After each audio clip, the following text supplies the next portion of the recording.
All right, so welcome to module number 18. In the previous module 17, we started talking about graphs, and trees are a specific type of graph.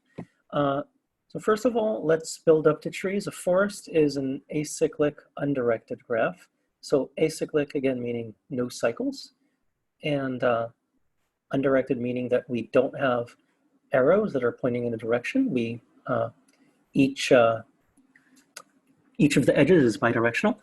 And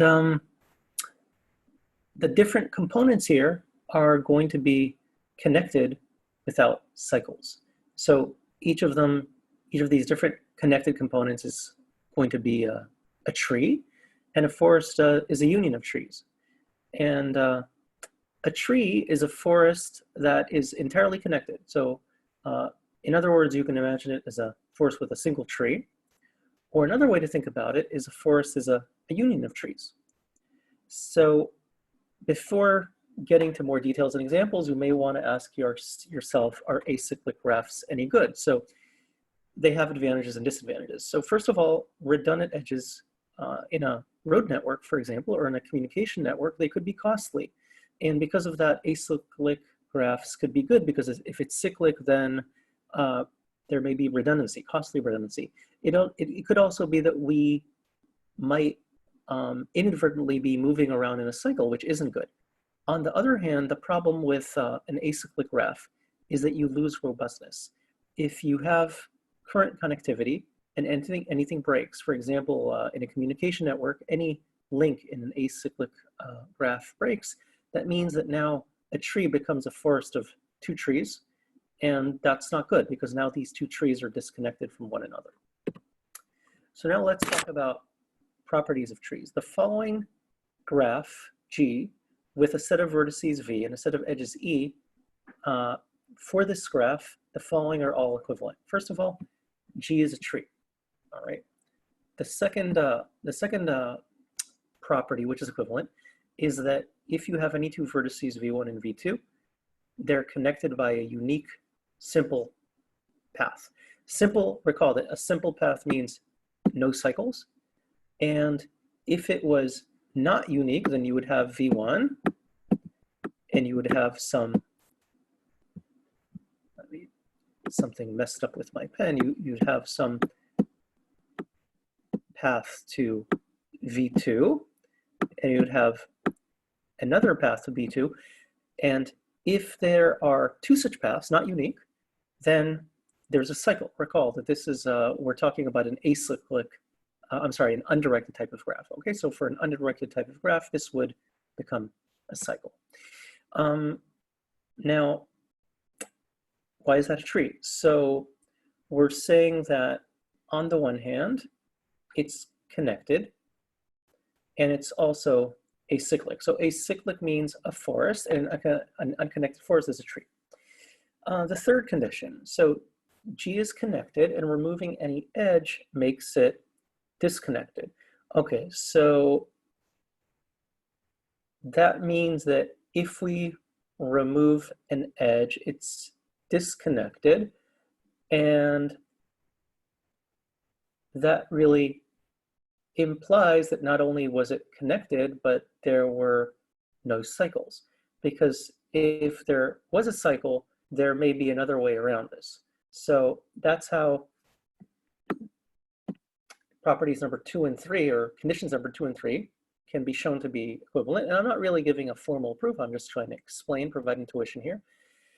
Another equivalent approach is that we have a connected graph G, and the number of edges, the cardinality of E, is the cardinality of V minus 1. This can be obtained through induction on the size of the graph. So if the cardinality is 1, then clearly you have a single vertex, and it's not connected to itself. It's, recall, undirected graph, and if it was connected to itself, that would be a cycle. So that's it. E is equal to 0. Or rather, the cardinality of E is 0. And then if V is 2, I'll just sketch the second example. So one way to think about it is that we have some tree of cardinality 1, and we're adding a node. And that node could be added as a connection to any of the vertices in the previous graph, the previous tree.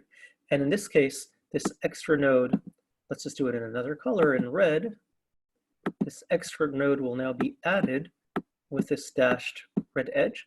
And now these two vertices form a set V with cardinality 2, and the number of edges is 1. Okay? If such a structure is either connected or acyclic, then we have a tree. Finally, if we have a graph G which is acyclic and adding any edge creates a cycle, again, that's a tree. So any of these are equivalent. So more about trees, free trees versus rooted trees. Suppose that we have a directed graph. A rooted tree is a directed graph where one of the nodes is the root. And you can see in this example that it's a directed graph. There are arrows from each node to other nodes.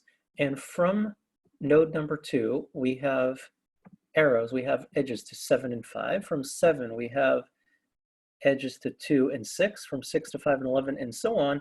So from the root, all the other trees are, all the other nodes, not trees, all the other nodes are reachable. Okay, so we now have paths that lead from the root to all the other nodes.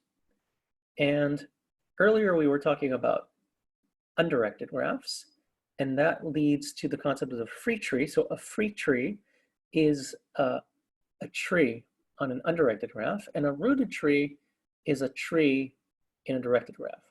And in an undirected graph, in a free tree, there's no concept of from and to, but we saw in this example, in the sketch, that there are concepts of moving from the root toward below what we're soon going to call the leaves. So there's going to be, imagine there's a path from the root R to a node X. That path is going to be unique. If it's not unique, then this is not a tree. Recall our definitions. And a node Y on the path is an ancestor of X. Ancestor meaning parent, grandparent, great-grandparent, etc. And X is a descendant of Y. Descendant means child, grandchild, great-grandchild, etc. For example, node number 11 is a descendant of node number 7. And of course, all the nodes except for the root are descendants of the root. So this is a directed tree, a rooted tree, and a subtree at X is a tree which is induced by all the descendants of X. So for example, if we look at the node 7 and we add to that 2, 6, 5, and 11, that set of nodes is now a subtree.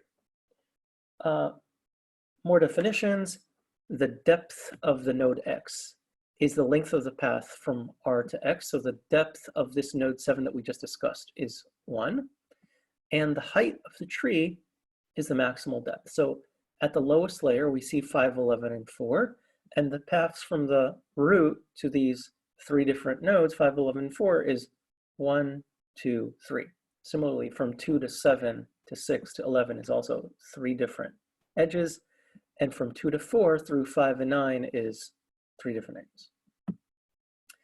Children and parents.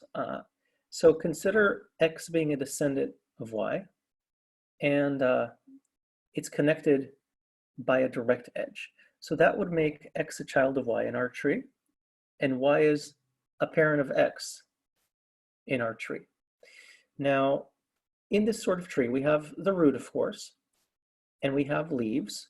Leaves are nodes without children. And the parents, if you think about it, R doesn't have a parent, but all the other nodes have a single parent. So we have here internal nodes, everything but the leaves and leaves. And among the internal nodes, the root has a special designation. Just a bit more information. First of all, implementing trees, different types of trees, directed, undirected. The details can vary. Different types of graphs, the details can vary. One example is that if you have a fixed number of children per node, that it makes sense to have an array with a fixed number of elements, and in that array, you're going to have pointers to the children nodes. Another question is whether things are ordered or not. So there are a lot of considerations, and based on these considerations, the details may vary. A typical approach is that each node contains pointers to either one child, and then through, maybe the sibling children can have pointers between them, or possibly each node can have pointers to multiple children. For example, maybe we don't have a fixed number of children per node, but maybe we know that the maximal number of children is 4, and therefore we can have 4 pointers. The node also typically has a pointer to its parent.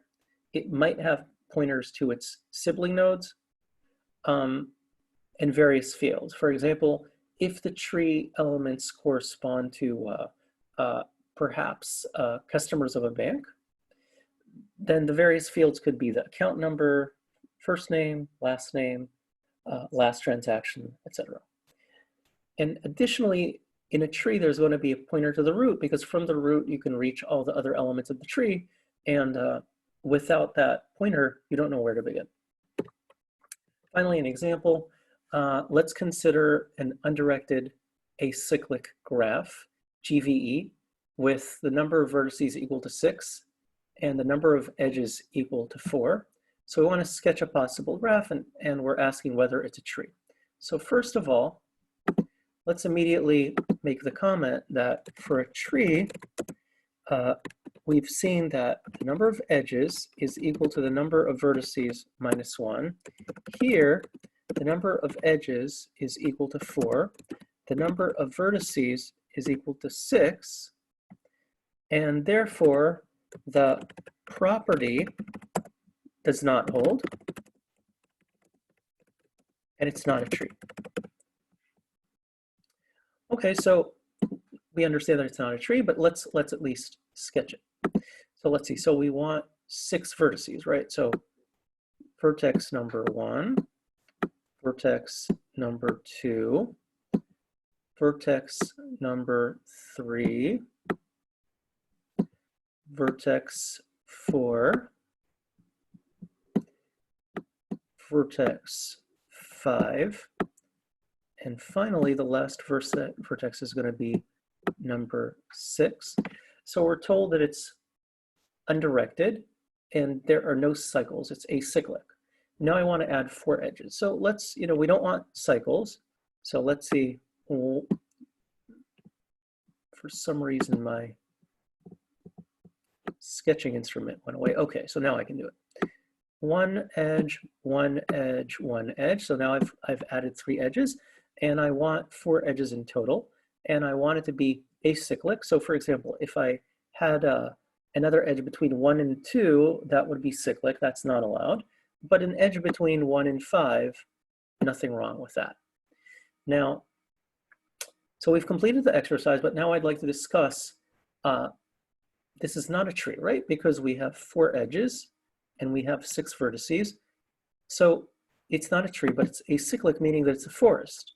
And if it's a forest, then we have, this is one connected component, which includes the nodes 1, 2, 5, and 6. And we have another connected component with the nodes 3 and 4. And this is tree number 1, T1. And the second one is tree number 2, T2. And within each tree, in T1, we have 4 nodes and 3 edges. And we have that property that the number of edges plus 1 is equal to the number of nodes.